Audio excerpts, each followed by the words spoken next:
සියලු දෙනාම සාදරයෙන් පිළිගන්නවා අදත් අපේ ප්‍රීමියම් තියටර් එකට. ඔන්න අද මම ඔයාලට අරන් ඇවිල්ලා තියෙන්නේ අපි හැමෝම ආදරය කරපු ලෝක පූජිත කතා මාලාවක ආරම්භය සිද්ධ වුණේ කොහොමද කියලා. ඇත්තටම ලංකාවේ පළවෙනි පාර්ට් තමයි Mission Impossible කතා මාලාවේ පළවෙනි මූවිස් තුන ඔයාලා වෙනුවෙන් අරන් එන්නේ. අනිවාර්යෙන්ම මම මේ කතා තුන ඉවර කළාට පස්සේ Mission Impossible වල ෆයිනල් මූවිස් දෙකත් අරන් එන්න. එතකොට මේ මූවි සීරීස් එකම ෆුල් කම්ප්ලීට් කරපු පළවෙනි තියටර් එක වෙන්නේ ඔයාලා අපි හැමෝම ෆිල්ම්ස් බලන මේ තියටර් එකම තමයි. ඉතින් ඒකින්ද ඔයාලත් අනිවාර්යෙන්ම මේ මූවි එක අන්තිම තප්පර වෙනකන් එන්ජොයි කරන්න අමතක කරන්න එපා. හරි එහෙනම් කට්ටිය තේ එකක්කේම හදාගෙන ලංකාවේ පළවෙනි පාර්ට් රිවිව් කරන මේ මූවි එක එන්ජොයි කරන්න ලෑස්ති වෙන්න. එහෙනම් පවනත් සීට් එකක් බුක් කරගත්තේ නැති කට්ටිය සීට්ස් බුක් කරගන්න channel එකත් subscribe කරන ගමන් සෙට් වෙන්න අද මූවි එක බලන්න.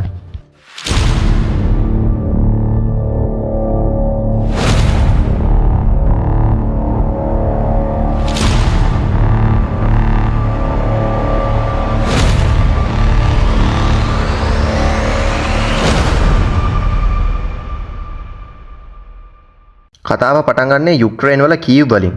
මෙතනදී අපිට පෙන්නනවා IMF එකේ නියෝජිතයන් වගේක් විශේෂ මෙහෙයුමක් දියත් කරනවා. ඔය මැරලා ඉන්න කෙල්ල මැරලා නැහැ හොඳේ. මෙතනදී මේ ප්‍රාණ අපකාරයන්ගෙන් අදාළ තොරතුරු ටික දැනගත්තට පස්සේ මෙයාලා සිය නැති වෙන බෙහෙත් එකක් දාපු විස්කි ටිකක් මෙයාට දෙනවා. මෙතනදී මෙයාට සිය නැති වෙනවත් එක්කම අපිට පෙන්නනවා මේ හැම දෙයක්ම පිටිපස්සේ ඉඳලා තියෙන්නේ ඊතන් කියලා. අපේ කොල්ලා නම් මේ කාලෙ වෙද්දී සෑහෙන තරුණයි ඈ. මෙතනදී ඊතන් අර කෙල්ලගෙත් සිය අරගන්නවා. එතනින් කට් කරලා අපිට පෙන්නනවා IMF එකේ නියෝජිත ජිම්. මෙතනදී මෙයා යන ෆ්ලයිට් එකේ ඉන්න එයා හොස්ටර් කෙනෙක් ඇවිල්ලා මෙයාට එක කැසට් ටේප් එකක් දෙනවා. මේ කැසට් ටේප් එකේ තියෙන්නේ මෙයාලට හම්බ වෙන ඊළඟ මිෂන් එක. මේකේ ප්‍රධාන සැකකාරයා තමයි ඇලෙක්සැන්ඩර් ගොලිට්සන් කියන්නේ. මෙයා දේශද්‍රෝහියෙක් වගේම ලෝකයේ පුරා ඉන්න IMF නියෝජිතයන්ගේ තොරතුරු ඇතුළත් කරලා තියෙන නොක් ලිස්ට් එක මෙයා හොරකම් කරලා තියෙනවා. හැබැයි මෙයා ගාව තියෙන්නේ මේ නියෝජිතයන්ගේ කෝඩ් නේම්ස් තියෙන ලයිස්තුව විතරයි. අනෙක් කොටස තාමත් යුක්‍රේන් වල තානාපති කාර්යාලයේ ආරක්ෂිතව තියෙනවා. ඉතින් අපේ IMF නියෝජිතයන්ට තියෙන්නේ තානාපති කාර්යාලයේ උත්සවයේ වෙලාවදී මේක ගන්න එන ගොලිට්සන්ව අල්ලගන්න වගේම මේ ලයිස්තුවත් ආරක්ෂා කරලා තියාගන්න. ඉතින් ජිමි මේ මෙහෙම බාර ගන්නවා. ඒ වගේම මේ ටේප් එකත් නිකම්ම විනාශ වෙලා යනවා. ඒකත් එක්කම කතාව අපිව යුක්‍රේන් වල තියෙන ප්‍රෝග් වලට එක්කයි යනවා. මෙතනදී ජිමිගේ නායකත්වයත් එක්ක අපේ කට්ටිය මේ මෙහෙම සැලසුම් කරනවා. ඊතන් තමයි ඉතින් මෙදා පාර ප්‍රධානම පාර්ට් එක බාර අරන් තින්නේ. ඒ වගේම මෙයාලා මේ මෙහෙම වෙනුවෙන් යූස් කරන්නේ පට්ටම අධිතාක්ෂණික අයිටම්. මේක රිලීස් වෙච්ච කාලෙත් එක බැලුවාම ඇත්තටම පිස්සු හැදෙනවා. ඒ වගේම ඔයාලා ඔය චුයින් ගම් එක එහෙම හොඳින් මතක තියාගන්න. කතාව එහෙමම අපි මේ මිෂන් එකට එක්කයි යනවා. මෙතනදී අපේ නියෝජිතයෝ ටික තානාපති කාර්යාලයට ආපු අමුත්තු වගේ වෙස්වලාගෙන ඉන්නවා. ඒකත් එක්කම ඇලෙක්සැන්ඩර්ත් පාටියට එනවා. මෙතනදී මේ හැනා කියන කෙල්ල එයාගේ කන්නඩි දෙකේ තියෙන UV සෙන්සර් එක ඇක්ටිව් කරනවා. ඒකත් එක්ක සේරා UV පේන්ට් එකක් ඇලෙක්සැන්ඩර්ගේ ඔළුවට ස්ප්‍රේ කරනවා. දැන් මෙයාලට එයාලව ට්‍රැක් කරගන්න පුළුවන්. අනෙක් පැත්තෙන් අපේ ටෙක් බැඩ්ඩා වැඩේට බහැලා ඉන්නේ. මෙයා මේ හදන්නේ මෙතන ෆින්ගර්ප්‍රින්ට් එකේ ඇක්සස් එක මෙයාලට අරන් දෙන්න. ඉතින් සිකියුරිටි එකෙන් මෙයාලගේ ID චෙක් කරද්දී මෙයා ඩේටාබේස් එකට රිංගලා ෆින්ගර්ප්‍රින්ට් ඩේටා වෙනස් කරලා ඇක්සස් එක අරන් දෙනවා. ඒකත් එක්ක අපේ නියෝජිතයෝ දෙන්න යනවා නොක් ලිස්ට් එක තියෙන කම්පියුටර් රූම් එකට. ඔය ආණ්ඩුකාරයා වගේ වෙස්වලාගෙන ඉන්න අපේ ඊතන් හොඳේ. ඉතින් මෙයාලා මෙතනදී සූක්ෂමව කැම් එකක් මෙතන සෙටප් කරනවා. ඊට පස්සේ මෙයාලා දෙන්නත් එක ගිහිල්ලා ලිෆ්ට් එක පල්ලෙහා තියෙන කුහරේ හැංගෙනවා. ටික වෙලාවකින් ඇලෙක්සැන්ඩර් ඇවිල්ලා සූක්ෂමව නොක් ලිස්ට් එක හොරකම් කරගෙන මෙතනින් පිටත් වෙනවා. දැන් මෙයාලගේ සාක්ෂි එකතු කර ගැනීම කම්ප්ලීට් හින්දා මෙයාලා මෙතනින් ඉවත් වෙලා ඇලෙක්සැන්ඩර් ගැන ඇහැ ගහගෙන ඉන්නවා. හැබැයි ඒ අතර ලිෆ්ට් එකේ හිටපු ජැක්ට එයාගේ ලිෆ්ට් එක කන්ට්‍රෝල් කරගන්න බැරි වෙන හින්දා එයාත් මේ විදිහට මැරෙනවා. හැබැයි ඔයාලා ওই සිද්ධිය හොඳින් මතක තියාගන්න. මෙතනදී මේ වෙච්ච වැඩෙත් එක්ක ජිමි කෙලින්ම ඊතන්ලව හම්බ වෙන්න පිටත් වෙනවා. ඒ වගේම ඇලෙක්සැන්ඩර් පවා මේ වෙද්දී එළියටත් ඇවිල්ලා ඉන්නේ. ඒ වගේම ජිමි මෙතනදී කියනවා මේ මෙහෙම නවත්තන්නයි කියලා. ඒත් ඊතන් මේක අහන්න නැතුව නොක් ලිස්ට් එක ගන්න ඇලෙක්සැන්ඩර්ගේ පිටිපස්සෙන් යනවා. ඒකත් එක්ක ඊතන් දකිනවා ජිමිට කවුදෝ වෙඩි තියනවා. ඒ වගේම එයාව පාලමිනුත් පල්ලෙහාට වැටෙනවා. ඉතින් ඊතන් මෙතෙන්ට එද්දී වෙන්න ඕනි දේ වෙලා ඉවරයි. ඒක හින්දා ඊතන් මෙතනදී සේරාට කියනවා මේ මෙහෙම නවත්තන්න කියලා.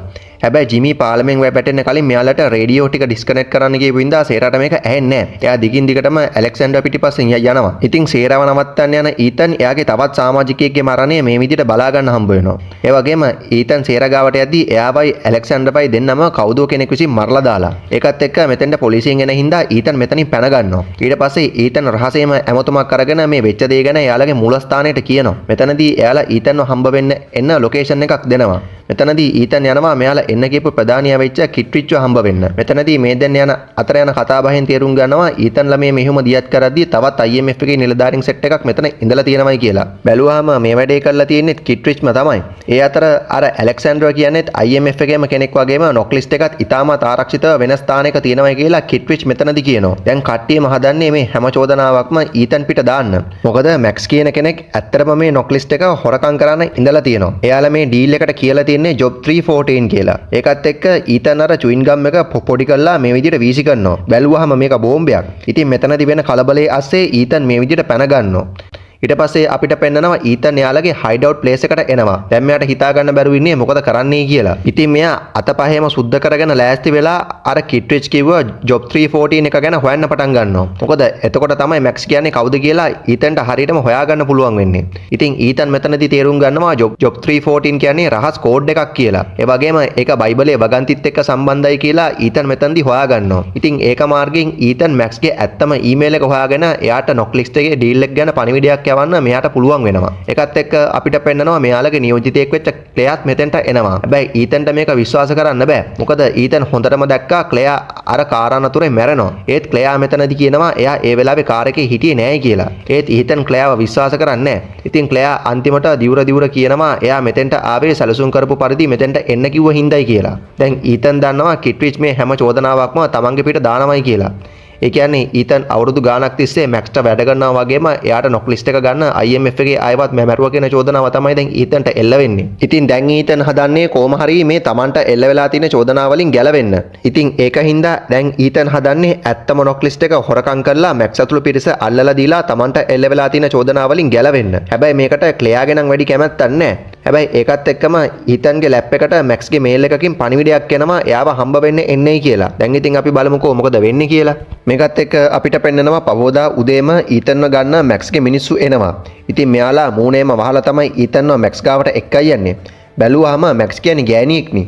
මෙතනදී ඊතන් මැක්ස්ට කියනවා මම ඔයාට ඔරිජිනල් නොක් ලිස්ට් එක ගෙනල්ලා දෙන්නම්. හැබැයි ඔයා ඒ වෙනුවට මට ඩොලර් මිලියන 10කුත් එක්ක මාව මේකට අල්ලපු කෙනාව බාර දෙන්නයි කියලා. ඉතින් මැක්ස් මේ ඩීල් එකට කැමති වෙනවා. ඉතින් දැන් ඊතන් හදන්නේ ක්ලෙයාත් එක්ක එකතු වෙලා නොක් ලිස්ට් එක අරගන්න CIA හෙඩ්ක්වාටර්ස් වලට පනින්න ගේමක් දෙන්න. හැබැයි මෙයාලට මේක තනියෙන් එකක් කරන්න බෑ කියලා මෙයාලා දන්නවා. ඒකත් එක්ක ඊතන් වගේම ක්ලෙයා යනවා සුපිරි පොරවල් දෙකක් හම්බ වෙන්න. මේ ඉන්නේ අපේ ලූතර්නේ. කොල්ලා නම් දැන් සෑහෙන තරුණයි ඈ. ඉතින් මෙතනදී ඊතන් මෙයාලා කරන්න යන දේ ඇහුවාම අනෙක් එක්කෙනා අහනවා උඹේ මොලේ හොඳ නැද්ද කියලා. මොකද CIA හෙඩ්ක්වාටර්ස් කියන්නේ ලෝකේ තියෙන අධි ආරක්ෂිතම තැන් වලින් එකක්. ඒ වගේම මෙතන තියෙන ආරක්ෂණ පද්ධතියට පිටින් රින්ගන්න පුළුවන් වැඩෙට්ට ඉන්නේ ලූත විතරයි.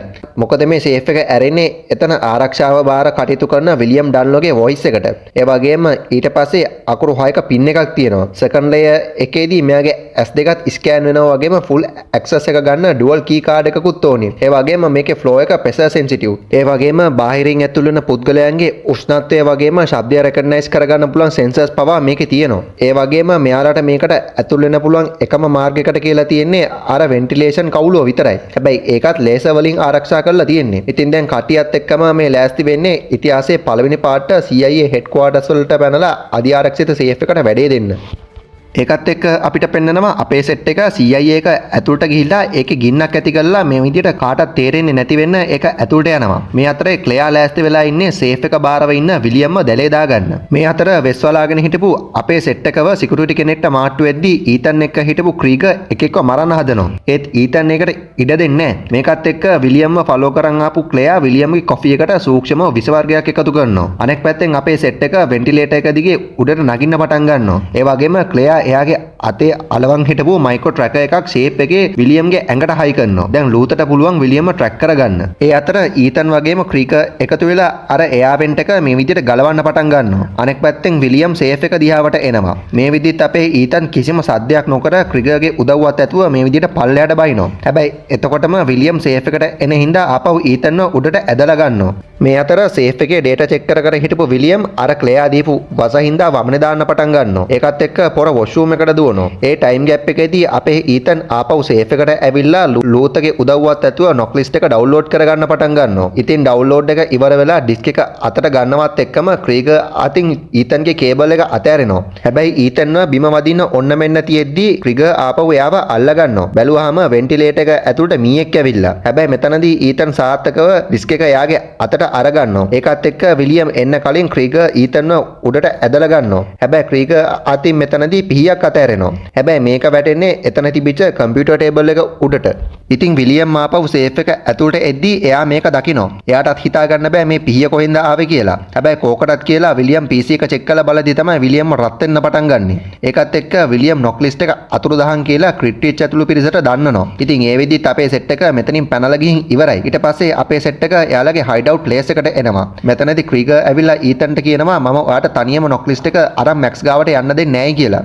එතකොට ඊතන් ක්‍රීගර් ගාව තිබ්බා වගේම නොක් ලිස්ට් ඩිස්ක් එකක් අරගෙන මැජික් පෙන්නන ගමන් ආතල් දෙනවා. මෙතනදී ක්‍රීගර් බැරිම තැන ඊතන්ට කියලා යනවා මට වංචා කරන්න ගියොත් මං ඔබේ බෙල්ල කපනවායි කියලා. බැලුවාම ඇත්තටම ඊතන් ගාව තමයි ඇත්තම නොක් ලිස්ට් එක තිබිලා තියෙන්නේ. ඉතින් එයා මේක මෙතනදී ලූතට බාර දෙනවා. මොකද එයා තමයි හෙට මේ ලිස්ට් එක මැක්ස්ට යන එක නවත්තන්න පුළුවන් එකම කෙනා. ඒකත් එක්ක අපිට පෙන්නනවා ඊතන් නිවුස් වලින් දකිනවා එයාලගේ දෙමව්පියන්ව මත්ද්‍රව්‍ය චෝදනාවකට අත්අඩංගුවට අරන් තියෙනවයි කියලා. මෙතනදී මේක දකින ඊතන් ක්‍රිට්ටිච් කෝල් එකක් අරන් බයිනවා මම හෙට මේ හැම ප්‍රශ්නයක්ම විසඳුරක් පස්සේ තමුන්ටත් මේකට වන්දි ගෙවන්න වෙයි කියලා. පොර දැන් ඇත්තටම ෆුල් හෝල්මන් වෙලා ඉන්නේ. ඒ වගේම මෙයාලට ඊතන්ව ට්‍රැක් කරගන්නත් බැරි වෙනවා. හැබැයි ඒකත් එක්ක ඊතන්වත් සර්ප්‍රයිස් වෙන ගමන් ජිමීව එයාට හම්බ වෙනවා. බැලුවාම මෙයාත් මැරලා නැහැ. ඉතින් මේ දෙන්න අතර යන කතාබහේදී ජිමී කියනවා මේ හැම දෙයක් පිටිපස්සෙම ඉන්නේ කිට්රිච් කියලා. ඒත් ඊතන් මේ වෙද්දි දන්නවා මේ හැම දෙයක් පිටිපස්සෙම ඉන්නේ ජිමී කියලා. හැබැයි ඊතන් මේක මෙයාට අඟවන්නේ නැහැ. ඒ වගේම සේරම මැරුවෙත් ක්‍රිගර් කියලා ඊතන් මෙතනදී දන්නවා. ඒ වගේම ඊතන් කියනවා අපි එහෙනම් කිට්රිච් පස්සෙන් යමුයි කියලා. කතාව එහෙමම අපිව ෆයිනල් මිෂන් එකට එක්කයි යනවා. මෙතනදී අපේ ඊතන් නොක් ලිස්ට් එක මැක්ස්ට ලැබෙන්න සලස්වනවා. එතකොට එයා ඊතන්ට සල්ලි තියෙන තැන කියනවා.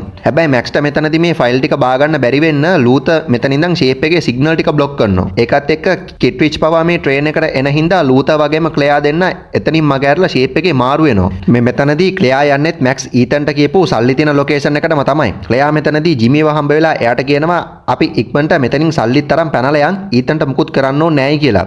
බැලුවාම දැන් තමයි තේරෙන්නේ ක්ලෙයාත් මේකට සම්බන්ධයි කියලා. ඒ වගේම මෙතන ඉඳලා තියෙන ජිමී නෙමෙයි ඊතන්. දැන් තමයි ක්ලෙයාගේ S2 උඩ යන්නේ. ඒකත් එක්කම ජිමිත් මෙතෙන්ට එනවා. මෙයා දැන් හදන්නේ මේ සල්ලි ටිකක් තරම් පැන ගන්න. ඒක හින්දා මෙයා ක්ලෙයාටත් වෙඩි තියනවා. ඒ වගේම ඊතන්ටත් පහර දීලා මෙයා මෙතනින් පැන ගන්නවා. හැබැයි ඊතන් මෙතනදී මේ යන කෝච්චියේ වහලට නැගලා හෙලිකොප්ටර් එකකින් පලා යන හදන ජිම්ම නවත්තන්න දඟලනවා. මේ හෙලිකොප්ටර් එක පදින්නේ ක්‍රීගර්. මෙතනදී ඊතන් ජිමී පැනලා යන්න කලින් අර හෙලිකොප්ටර් එකේ හුක් එක කෝච්චියේ වහලට හයි කරනවා. මොකද ඉස්සරෙන් උමගක් හැබැයි ක්‍රිගර් වැඩ දන්න හින්දා චොපර් එක හප්ප ගන්න නැතුව යන්තම් බේර ගන්නවා. ඒ වගේම ජිමිත් අර හුක් එක ගලවලා දාලා මේ විදිහට චොපර් එකේ එල්ලෙනවා. හැබැයි ඊතන් නිකන් ඉන්නෙත් නැහැ. ඊතන් පවා කොමාරි මේ චොපර් එකේ එල්ලෙනවා. ඊට පස්සේ ඊතන් අර පුපුරන චුයින් ගම් එක අරගෙන චොපර් එකේ අලවලා ආපහු කෝච්චියට පයින්නවා. අරුන් දෙන්නට නම් ඉතින් දෙයියන්ගෙන් පිහිටයි. ඒ වගේම ඊතනුත් 99න් තමයි බේරෙන්නේ. ඒ වගේම මැක්ස් මෙතනදී ගාන්ට කිට්විච් අහු කරලා දෙන්න අපේ ලූතටයි ඊතන්ටයි පුළුවන් වෙනවා. ඊට පස්සේ අපිට පෙන්නනවා අපේ ඊතන් වගේම ලූත සෙට් වෙනවා. ඒ වගේම ලූත ඊතන්ට කරපු උදව්ව හින්දා දැන් ලූතවත් IMF එකට අරගෙන ඒ වගේම මේ දෙන්නගේ යාළුකමත් පටන් ගන්නේ මෙතනින් තමයි.